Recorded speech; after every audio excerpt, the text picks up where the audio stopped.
بسم اللہ الرحمن الرحیم۔ السلام علیکم۔ کیا حال ہیں آپ سب کے؟ میری دعا ہے کہ اللہ آپ کو اپنے حفظ و امان میں رکھیں اور آپ یوں ہی ہمیشہ ہنستے مسکراتے رہیں۔ تو بچوں، جیسا کہ ہم نے پچھلے ہفتے حضرت موسیٰ علیہ السلام کی قوم کے بارے میں کہانی سنی تھی کہ انہوں نے کیسے اپنی قوم کو ایک ظالم بادشاہ جس کا نام فرعون تھا اس سے بچایا۔ تو آج کی کہانی میں آپ بنی اسرائیل اور ان کی نافرمانیوں کے بارے میں آپ کو بتاؤں گی کہ حضرت موسیٰ علیہ السلام اللہ کے حکم اور مدد سے اپنی قوم کو لے کر سمندر سے بحفاظت خشکی پر پہنچ گئے۔ اللہ تعالیٰ نے حضرت موسیٰ علیہ السلام کی قوم پر اپنی بہت سی عنایتیں کیں۔ اب آپ اس قوم کی نافرمانیاں ملاحظہ کریں گے۔ سب سے پہلے انہوں نے حضرت موسیٰ علیہ السلام سے کہا کہ ہم اس قدر تیز دھوپ میں نہیں چل سکتے، کیونکہ وہ ایک بہت بڑے صحرا سے گزر رہے تھے۔ اپنے اللہ سے کہو کہ ہم پر سایہ کر دیں۔ حضرت موسیٰ علیہ السلام نے اللہ سے دعا کی، ان کی دعا قبول ہوئی اور اللہ تعالیٰ نے ایک بڑے بادل کے ٹکڑے سے ان پر سایہ کر دیا جو ان کے ساتھ ساتھ چلتا تھا۔ آگے چل کر انہوں نے حضرت موسیٰ علیہ السلام سے پانی کی فرمائش کی اور کہا کہ ہم سب کو الگ الگ اپنا پانی کا چشمہ چاہیے۔ حضرت موسیٰ علیہ السلام نے پھر اللہ سے دعا کی۔ اللہ تعالیٰ نے حضرت موسیٰ سے کہا کہ اپنا عصا فلاں چٹان پر مارو۔ انہوں نے ایسا ہی کیا۔ چٹان سے 12 چشمے پھوٹ پڑے۔ بنی اسرائیل کے 12 قبیلوں نے اپنا اپنا چشمہ لے لیا۔ صحرا میں انہوں نے قیام کیا اور کہا کہ موسیٰ اپنے اللہ سے کہو ہمیں کھانا دے۔ حضرت موسیٰ علیہ السلام کی دعا مانگنے پر ان کے لیے تیار کھانا آسمان سے بھجوانا شروع کر دیا، جس کا نام تھا من و سلویٰ۔ پیارے بچوں، آپ نے یہ لفظ ضرور سنا ہوگا جب بیٹھے بٹھائے کسی کے گھر سے ایک ٹرے بھر کر کھانے کی آ جاتی ہے اور اس کے لیے محنت بھی نہیں کرنا پڑتی، تو گھروں میں ہم خوش ہو کر کہتے ہیں نا کہ لو جی آج تو من و سلویٰ ہی آ گیا۔ تو اس قوم کو روز یہ من و سلویٰ اللہ تعالیٰ کی طرف سے بھجوایا جاتا تھا۔ See how blessed and lucky they were۔ تو بچوں، آپ نے سنا ہوگا کہ اللہ تعالیٰ نے اپنے نبیوں کو اپنی قوم کی ہدایت کے لیے کتابیں عطا کی ہیں، جیسے کہ ہمارے پیارے نبی حضرت محمد صلی اللہ علیہ وآلہ وسلم نے قرآن مجید دیا ہے۔ حضرت موسیٰ علیہ السلام کو کتاب توریت دینے کے لیے اللہ تعالیٰ نے انہیں کوہ طور پر 40 دن عبادت کے لیے بلایا۔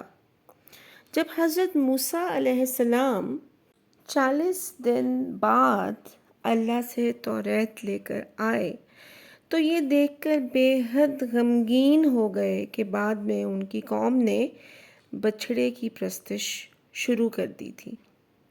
غرض بچوں، وہ قوم کسی بھی چیز پر خوش نہیں ہوتی تھی۔ اتنی نعمتوں کے باوجود انہوں نے بت بنا کر اسے اللہ تعالیٰ کا شریک بنا دیا۔ شریک بنانے کا مطلب میں نے آپ کو پہلے بتایا تھا نا کہ شرک شروع کر دیا۔ انہوں نے بچھڑے کی عبادت کرنا شروع کر دی۔ ان کے ساتھ ایک بہت مشہور جادوگر تھا جس کا نام تھا سامری جادوگر۔ بظاہر تو وہ موسیٰ کی تعلیمات پر ایمان لے آیا تھا، مگر اس کے دل میں ابھی بھی کفر تھا۔ جب اللہ نے حضرت موسیٰ علیہ السلام کو کوہ طور پر 40 دن کے لیے بلایا تو اس کو موقع مل گیا۔ اس نے تمام لوگوں سے ان کے سونے کے زیورات اکٹھے کیے اور اس سے ایک بچھڑا تیار کیا۔ اس کو بناتے وقت سوراخ مخالف سمت میں بنائے۔ جب ان سوراخوں سے ہوا گزرتی تو اس میں سے بچھڑے کی آواز آتی تھی۔ اس سے متاثر ہو کر بنی اسرائیل کے زیادہ لوگوں نے اس کی عبادت شروع کر دی۔ تو دیکھا بچوں، اللہ تعالیٰ نے اس قوم کو کتنی نعمتیں دیں، لیکن پھر بھی انہوں نے شیطان کے بہکاوے میں آ کر اللہ کی نافرمانی کی۔ جب بھی حضرت موسیٰ علیہ السلام اپنی قوم کے لیے دعا کرتے تو اللہ ان کی دعا قبول فرماتے اور وہ نعمت انہیں عطا کر دیتے۔ جب وہ لوگ نافرمانیوں میں حد سے بڑھ گئے تو اللہ تعالیٰ نے انہیں سزائیں بھی سخت دیں۔ کیا آپ جانتے ہیں کہ یہ لوگ 40 سال تک صحرا میں بھٹکتے رہے؟ انہیں کوئی راستہ نہیں ملتا تھا، انہیں کوئی مستقل رہنے کے لیے ملک نہ ملا۔ جنہوں نے بچھڑے کی پرستش شروع کر دی تھی، اللہ تعالیٰ کے حکم پر ان کو انہی کے نیک لوگوں نے قتل کر دیا۔ اللہ تعالیٰ نے حضرت موسیٰ علیہ السلام کو کہا کہ اریحا نامی شہر میں جو قوم رہتی ہے ان سے جنگ کر کے انہیں وہاں سے نکال دیں۔ اچھا بچوں، اب میں آپ کو یہاں یہ بات بتاؤں گی کہ یہ جو شہر میں نے آپ کو بتایا ہے اریحا، اب یہ شہر موجودہ فلسطین ہے۔ تو اللہ تعالیٰ نے ان کو حکم دیا کہ آپ اس قوم کو جنگ کر کے یہاں سے نکال دیں اور اپنی قوم سے کہیں کہ اللہ کا شکر ادا کرتے ہوئے اس شہر میں داخل ہو جائیں اور وہاں رہائش اختیار کریں، مطلب وہاں رہنا شروع کر دیں۔ جب یہ بات حضرت موسیٰ علیہ السلام نے اپنی قوم سے کہی تو انہوں نے کہا، وہاں تو بہت طاقتور لوگ رہتے ہیں، ہم ان کا مقابلہ کیسے کریں گے؟ تم اور تمہارا خدا جا کر لڑیں، ہم تو یہیں بیٹھے ہیں۔ لہٰذا نافرمانی پر انہیں طاعون کی بیماری نے گھیر لیا۔ نافرمانی کرنے والے سب موت کا شکار ہوئے۔ اللہ تعالیٰ نے ہر قوم کے لیے عبادت کا ایک دن اہم قرار دیا ہے، جیسے ہم مسلمانوں کے لیے جمعے کا دن بہت اہم ہے۔ اللہ تعالیٰ قرآن میں فرماتے ہیں کہ جمعے کے دن اللہ کی خوب عبادت کرو اور جو بھی کاروبار زندگی ہے وہ جمعے کی نماز کے بعد شروع کرو۔ تو بچوں، بنی اسرائیل کے لیے عبادت کا دن ہفتہ تھا۔ ان لوگوں کا عام پیشہ ماہی گیری یعنی مچھلیاں پکڑنا تھا۔ اللہ تعالیٰ نے موسیٰ علیہ السلام کی قوم کو ہفتے کے دن مچھلیاں پکڑنے سے منع فرمایا اور اللہ کی عبادت کی تلقین کی، لیکن وہ قوم چونکہ نافرمان تھی، آپ شروع سے ان کی نافرمانیاں دیکھ رہے ہیں، یہاں بھی انہوں نے بہت چالاکی سے ہفتے کے دن سمندر کے گرد گڑھے کھودنے شروع کر دیے۔ بظاہر یہ ظاہر کیا کہ ہم ہفتے کو مچھلیاں نہیں پکڑتے۔ اتوار کو جب وہ گڑھے مچھلیوں سے بھر جاتے تھے تو وہ انہیں نکال لیتے۔ وہ لوگ جو یہ نافرمانی کر رہے تھے، اللہ نے ان کی شکلیں بگاڑ دیں اور انہیں بندر بنا دیا، جو چند دن زندہ رہنے کے بعد مر گئے۔ تو دیکھا بچوں، اللہ نے کیسے ان کو نافرمانیوں کی سخت سزائیں دیں۔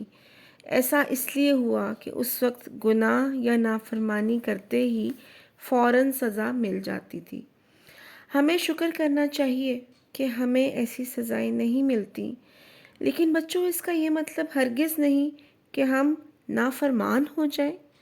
ہماری تمام خطائیں اور گناہ ہمارے کندھوں پر بیٹھے فرشتے لکھ رہے ہیں، جو قیامت کے دن اللہ کے سامنے پیش کیے جائیں گے، اور ان کی سزائیں بھی بہت سخت ہوں گی۔ ہم سب کو ان سزاؤں سے پناہ مانگنی چاہیے اور ہر وقت اللہ سے استغفار کرنا چاہیے، کیونکہ بچوں عقل مند انسان وہی ہے جو دوسروں کی خطاؤں سے سیکھے اور اپنی اصلاح کرے۔ تو یہ تھا ہماری آج کی کہانی کا دوسرا حصہ۔ امید ہے آپ کو پسند آیا ہوگا۔ میں آپ کے پیارے پیارے کمنٹس پڑھ رہی ہوتی ہوں اور مجھے بڑی خوشی ہوتی ہے کہ آپ اسلامی کہانیوں کے اس سلسلے کو بہت پسند کر رہے ہیں۔ بہت شکریہ آپ سب کا۔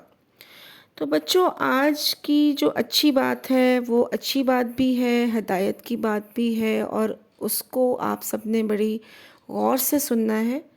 اور یہ بات آپ اکثر اپنی مدرس سے بھی سنتے ہیں، اور جو بچے اسکول جاتے ہیں وہ اکثر یہ بات اپنی ٹیچرز سے بھی سنتے ہیں، کیونکہ آپ معصوم ہیں۔ اور میں اس سے مخاطب ہوں اپنے تمام معصوم بچوں اور بچیوں سے، پھول اور کلیوں سے۔ تو بچوں، میری آپ سب سے یہ ریکویسٹ ہے کہ اپنے پیرنٹس کی، اپنی ٹیچرز کی بات کو سنیں۔ وہ آپ سے زیادہ بہتر جانتے ہیں، اور آپ کو جب بھی کوئی مشورہ دیں گے تو وہ یقیناً آپ کے فائدے کے لیے ہوگا۔